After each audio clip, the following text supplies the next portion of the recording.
Assalomu alaykum aziz tomoshabinlar. Bugun men sizga juda muhim har bir xonadon egasiga kvartirada yashayotganlarga, yer uchastkasi borlarga, ipotekada uy olganlarga va hatto meros uyi hali rasmiylashtirilmagan odamlarga bevosita tegishli mavzuni tushuntiraman.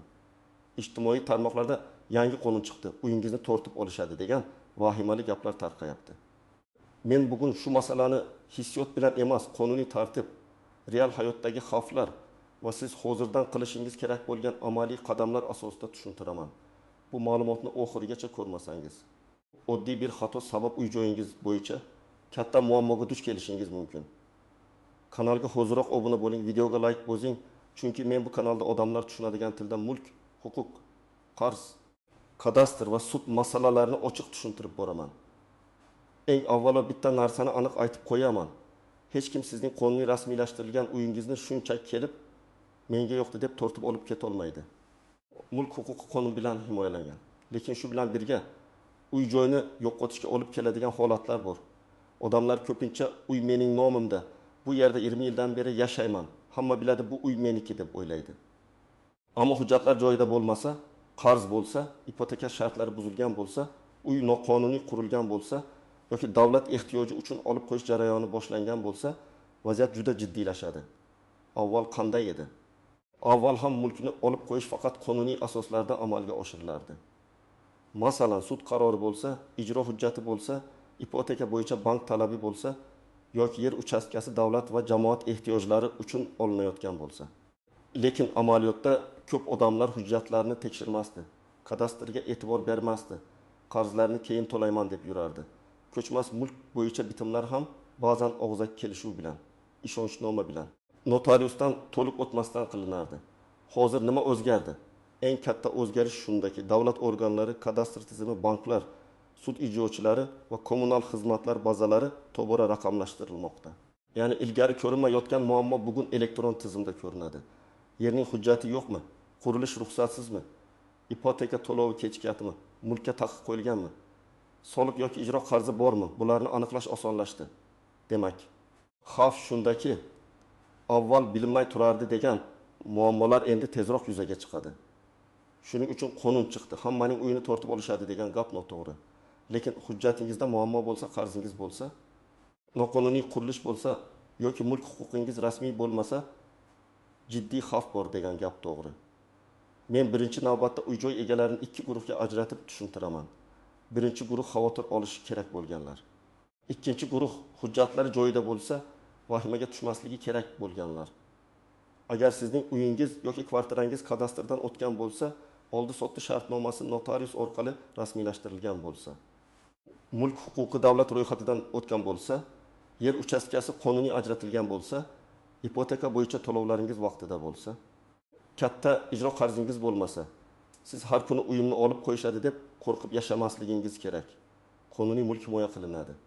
Birinchi holat, uy rasmiy kadastrdan o'tmagan. Masalan, odam 15 yil oldin hovli sotib olgan, pulini bergan, uyga ko'chib kirgan, ammo notariusda to'liq oldi-sotdi qilmagan. Sotuvchi chet elga ketgan yoki vafot etgan. Xaridor esa mahalladagilar biladi, uy meniki deb yuribdi. Mana shunday holatda eng katta xavf bor. Chunki davlat reyestridan mulkdor boshqa odam bo'lib turishi mumkin. Ertaga uning merosxo'rlari chiqib qolsa yoki u odamning qarzi uchun mulkka taqiq qo'yilsa, siz men pul berganman deb sudma-sud yurishingizga to'g'ri keladi. Ikkinchi holat, ipoteka yoki kredit garovi. Ko'pchilik ipoteka uyini meniki deb o'ylaydi. Bu to'g'ri, lekin u garovda turgan mulk. Agar siz bankdan 400 million so'm ipoteka olgan bo'lsangiz, oyga 5 million so'm to'lashingiz kerak bo'lsa va 6-8 oy to'lamasangiz, bank avval ogohlantiradi, keyin sudga murojaat qiladi yoki shartnomada belgilangan tartibda garovni undirish jarayonini boshlaydi. Natijada uy auksionga chiqarilishi mumkin. Bu davlat tortib oldi emas, bu garov majburiyati bajarilmagan oqibatidir.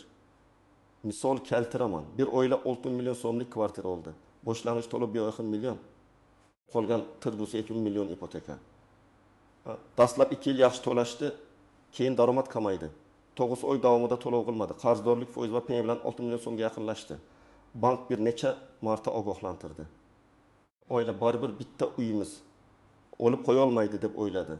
Ammo garov shartnomasi bo'yicha bankning huquqi bor. Sud qarori chiqsa, ijro jarayoni boshlanadi. Shuning uchun ipotekada eng muhim narsa bankdan qochmaslik. Vaqtida bo'lib restrukturizatsiya, to'lov muddatini uzaytirish, imtiyozli davr yoki qarzni qayta jadval qilishni so'rash kerak. Uchinchi holat noqonuniy qurilish.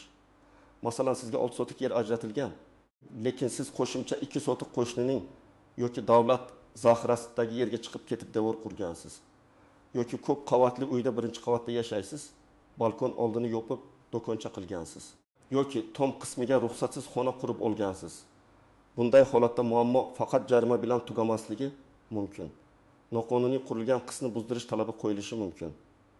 Odamlar esa buni uyimni tortib olishdi deb qabul qiladi. Aslida qonuniy uy emas, noqonuniy qo'shimcha qurilish buziladi. 4-holat davlat va jamoat ehtiyojlari uchun olib qo'yish. Yo'l kengayishi, metro, ko'prik, maktab, shifoxona, kommunikatsiya tarmoqlari kabi loyihalar uchun ayrim hududlarda yer uchastkalari olib qo'yilishi mumkin. Lekin bunda ham mulkdorga kompensatsiya berilishi kerak. Kompensatsiya pul ko'rinishida, boshqa uy-joy ko'rinishida yoki kelishilgan boshqa shaklda bo'lishi mumkin. Bu jarayonda eng muhim savol baholash adolatlimi? Hujjatlar to'liqmi? Sizga yozma taklif berildimi? Siz rozilik bildirdingizmi? Nizo bo'lsa sudga murojaat qilish imkoniyatingiz bormi? 5-holat ijro qarzlari. Ayrim odamlar aliment, kredit, soliq, zarar undirish, biznes qarzi yoki sud qarori bo'yicha katta qarzdor bo'ladi. Sud qarori kuchga kirgach, ijro byurosi qarzdorning mol-mulkini aniqlashi va taqiq qo'yishi mumkin. Agar qarz juda katta bo'lsa, mulkni realizatsiya qilish masalasi ko'tariladi. Bu ham bir kunda bo'ladigan jarayon emas.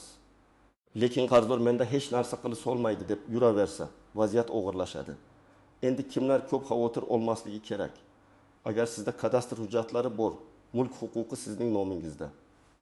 Uy garovda emas yoki garov bo'lsa ham to'lovlar vaqtida uy noqonuniy qurilmagan, kommunal va soliq masalalari joyida sud qarzingiz yo'q, vayma kerak emas. Lekin baribir men har bir odamga yiliga kamida bir marta o'z mulki bo'yicha ma'lumotlarni tekshirib qo'yishni tavsiya qilaman. Endi ko'pchilik bilmaydigan nozik masalalarga o'tamiz. Chunki uy-joy bo'yicha eng katta muammolar odatda qonunni bilmaslikdan emas, mayli keyin qilamiz degan beparvolikdan kelib chiqadi. Birinchi nozik joy ishonchnoma orqali uy sotib olish. Ayrimlar uy sotayotganda notariusda oldi sotdi qilmaymiz. Men sizga generalniy ishonchnoma beraman, yashayverasiz deydi. Bu juda xavfli. Ishonchnoma mulk huquqini bermaydi. Ishonchnoma faqat vakolat beradi. Uni bergan odam bekor qilishi mumkin. Vafot etsa ishonchnoma kuchini yo'qotadi. Uning merosxo'rlari chiqishi mumkin. Siz pulni bergan bo'lsangiz ham mulkdor sifatida davlat reyestrida siz ko'rinmaysiz. Demak, eng xavfsiz yo'l oldi sotdi shartnomasini notarius orqali rasmiylashtirish va davlat ro'yxatidan o'tkazish. Ikkinchi nozik joy meros uyi. Ota-onadan qolgan holda bir farzand yashab keladi. Boshqa aka-ukalar chetda 10 yil o'tadi. Yashayotgan farzand uy meniki, men qaradim, men ta'mir qildim deydi.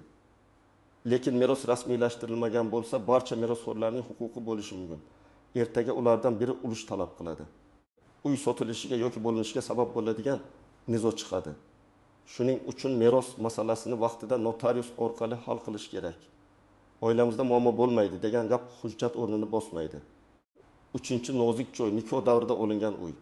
Agar er-xotin nikoh davomida uy olgan bo'lsa, hujjat faqat erning nomida bo'lsa ham, u umumiy mulk bo'lishi mumkin.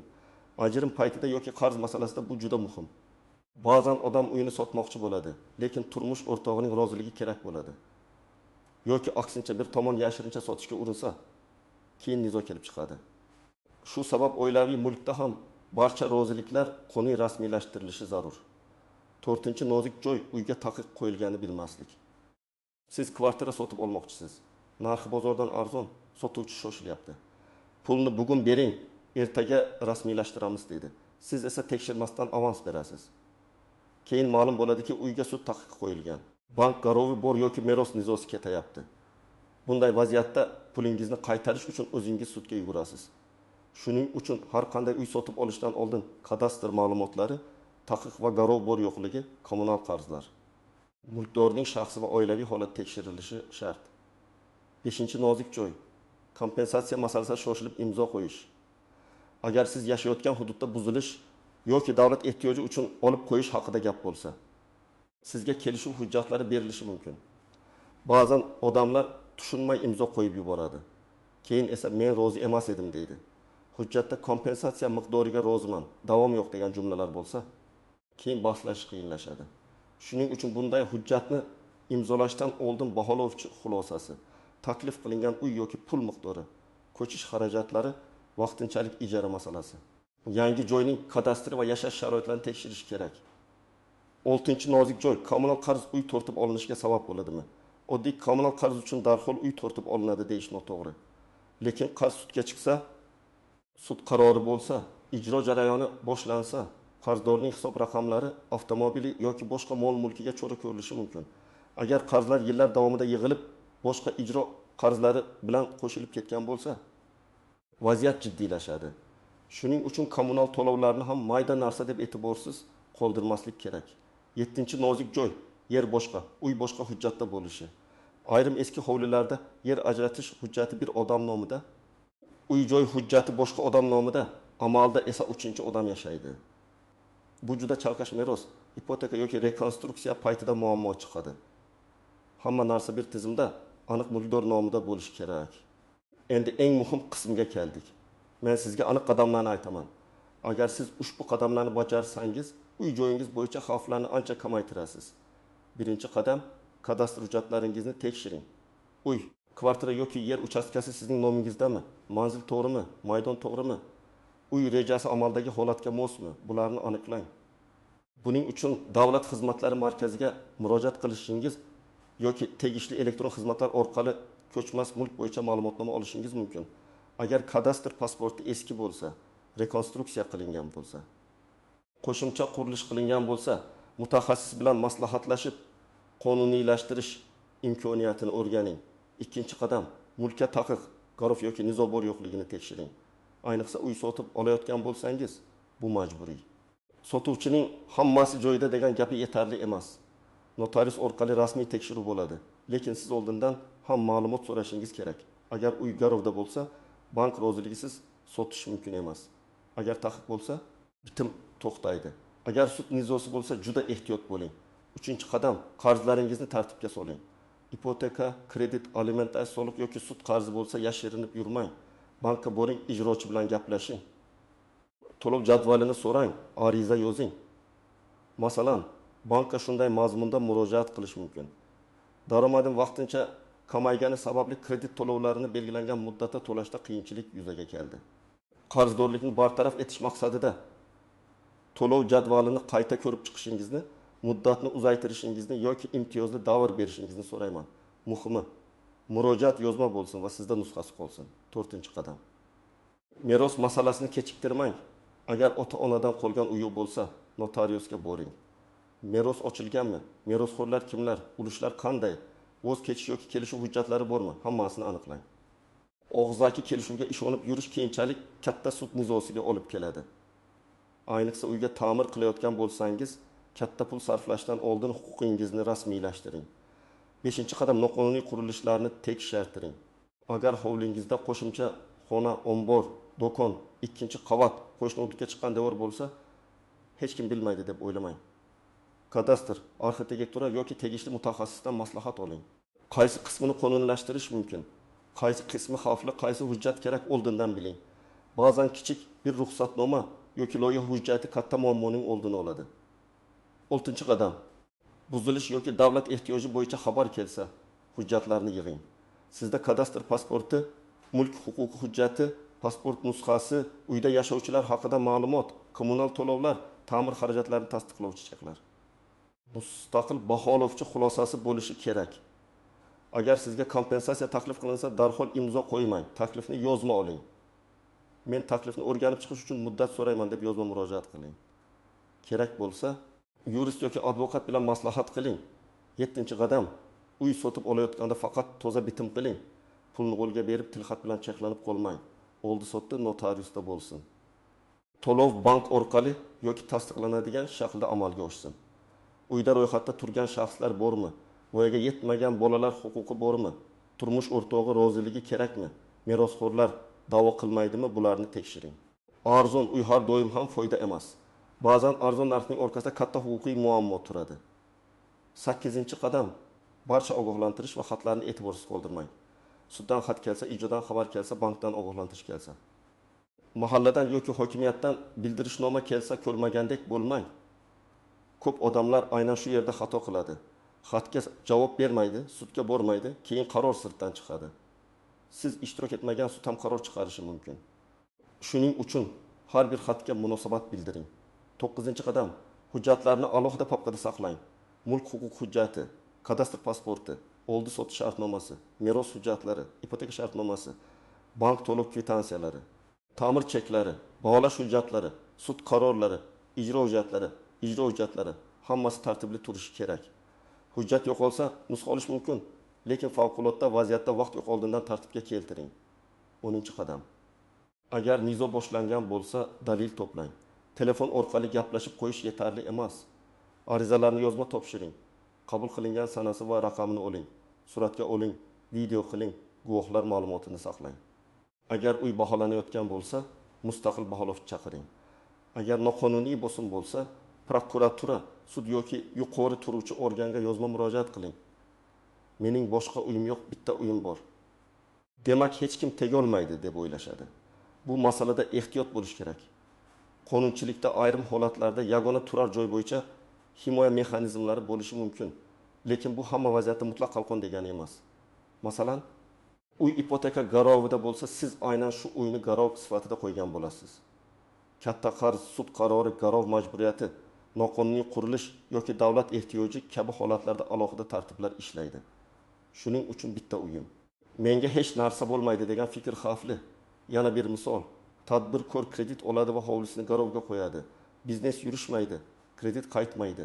Keyin bu o'ylam yashaydigan yagona uy deydi. Ammo shartnoma imzolangan paytda u mulkni garov sifatida ko'rsatgan. Sud jarayonida turli holatlar inobatga olinishi mumkin, lekin garov huquqi juda kuchli huquqiy asos hisoblanadi.